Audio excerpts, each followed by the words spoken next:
Hello everyone welcome back to my channel. അപ്പോൾ ഇന്നലെ നമ്മളൊരു ഗ്രീൻ ജേണൽ ഉണ്ടാക്കുന്ന കുഞ്ഞു വീഡിയോ അപ്ലോഡ് ചെയ്തിട്ടുണ്ടായിരുന്നു. അപ്പോൾ നമ്മുടെ ഒരു സബ്സ്ക്രൈബർ പിങ്ക് ജേണൽ ഉണ്ടാക്കുമെന്ന് പറഞ്ഞിട്ടൊരു കമൻറ്റ് ഇട്ടു. എന്നാൽ പിന്നെ ഉണ്ടാക്കി തുടങ്ങാം അല്ലേ. നിങ്ങളെടുത്തില്ല പിങ്ക് കളർ സാധനങ്ങളൊക്കെ എടുത്തിങ്ങോട്ട് പോരി. ഞാൻ ആദ്യം തന്നെ ഇവിടെ ഒരു ചാർട്ട് പേപ്പർ എടുത്തിട്ടുള്ളത് കേട്ടോ. അതിൽ നിന്ന് ഇങ്ങനെ റാൻഡമായിട്ട് കൈ കൊണ്ട് തന്നെ ഇങ്ങനെ കീറിയിട്ട് കുറച്ച് പീസൊക്കെ എടുക്കുന്നുണ്ട്. അത് മുകളിലൊരു പോർഷൻ ഒട്ടിച്ചു കൊടുത്ത് താഴെ ഇങ്ങനെ ഒന്ന് ഒട്ടിച്ചെടുക്കുന്നുണ്ട് കേട്ടോ. പിന്നെ നമ്മളെടുത്തുള്ള സ്റ്റിക്കേഴ്സൊക്കെ നമുക്ക് യൂസ് ചെയ്യാം. ഹാൻഡ് മെയ്ഡ് ആയാലും നോ പ്രോബ്ലം. ഞാനിവിടെ പിൻട്രസ്റ്റിൽ നിന്ന് ഡൗൺലോഡ് ചെയ്ത് കുറച്ച് സ്റ്റിക്കറും കൂടെ എൻ്റെ കയ്യിലുണ്ടായിരുന്നു. അപ്പോൾ അത് ഒട്ടിച്ചെടുക്കുന്നുണ്ട്. ആദ്യം തന്നെ ഒരു സൈക്കിൾ അവിടെ ഒട്ടിച്ചു. പിന്നെ അത് ഇങ്ങനെ ഒരു കോട്ട് വെക്കുന്നുണ്ട്, ഡ്രീം ക്രിയേറ്റ് ഇൻസ്പയർ എന്ന് എഴുതിയിട്ട് കേട്ടോ. പിന്നെ ഒരു റെയിൻബോൻ്റെ സ്റ്റിക്കർ അവിടെ ഒട്ടിച്ചു കൊടുത്തു. പിന്നെ അവിടെ കുറച്ചൊരു കോട്ടും കൂടെ ഒന്ന് എഴുതി കൊടുക്കുന്നുണ്ട് കേട്ടോ. ബ്ലാക്ക് ജെൽ പെന്നാണ് ഞാൻ എഴുതാൻ വേണ്ടിയിട്ട് യൂസ് ചെയ്തിട്ടുള്ളത്. പിന്നെ വീഡിയോ ഒക്കെ കണ്ടിട്ട് വീഡിയോ ഇഷ്ടപ്പെട്ടെങ്കിൽ ലൈക്ക് ചെയ്യാൻ മറക്കരുത് കേട്ടോ. പിന്നെ നമ്മുടെ ചാനൽ ആദ്യമായിട്ട് കാണുകയാണെന്നുണ്ടെങ്കിൽ ഒന്ന് സബ്സ്ക്രൈബ് ചെയ്ത് സപ്പോർട്ടും കൂടി ചെയ്യണേ. നമുക്കിഷ്ടമുള്ള എന്ത് എലമെൻറ്റ്സ് നമ്മുടെ ചാനലിൽ നമുക്ക് ആഡ് ചെയ്യാം കേട്ടോ.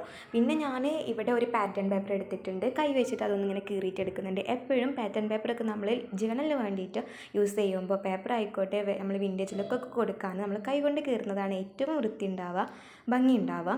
അപ്പോൾ അത് അങ്ങനെ ഞാൻ കുറച്ച് കീറിയിട്ട് അവിടെ ഇവിടെ കയറ്റി വെച്ചു. പിന്നെയും കുറച്ച് സ്റ്റിക്കേഴ്സും കൂടെ 2 ഫ്ലവേഴ്സിൻ്റെ സ്റ്റിക്കറും കൂടെ ആഡ് ചെയ്യുന്നുണ്ട്. അപ്പോൾ ഇത്രയുള്ള വീഡിയോ ഇഷ്ടപ്പെട്ടാൽ ലൈക്ക് ചെയ്യുക, ഷെയർ ചെയ്യുക, സബ്സ്ക്രൈബ് ചെയ്ത് സപ്പോർട്ട് ചെയ്യുക.